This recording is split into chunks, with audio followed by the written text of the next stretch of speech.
বোঝে এরা, মানে দাঁড়িয়ে রয়েছে। ওদের আবার এলাকা ভাগ করা।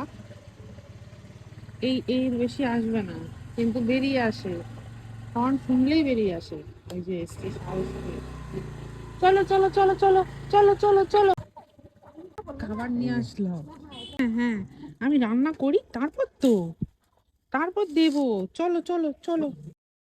সেই ছোট্টবেলা স্কুল থেকে যখন বাড়ি ফিরতাম, মাকে দেখতাম গেটের বাইরে আমার জন্য অপেক্ষা করতে, আর এখন এরা আমার জন্য অপেক্ষা করে থাকে। কিচ্ছু চাহিদা নেই এদের, শুধু একটা বিস্কুট আর একটুখানি ভালোবাসা দিলেই পুরো জীবনটাই তোমার নামে লিখে দেবে। হ্যাঁ, মাঝে মাঝে দুষ্টুমির মাত্রা একটু বেড়ে যায় বটে, তবে আমার প্রত্যেকটা কথা এত মন দিয়ে শোনে, তখন দুষ্টুমিগুলোকে উপেক্ষা করতেই হয়। বেরিয়েছিলাম একটু কাজে, এখন ওদের রান্না বান্না হবে, তারপরে খেতে দেবো। দেখবে কিরকম কথা শোনে আমার।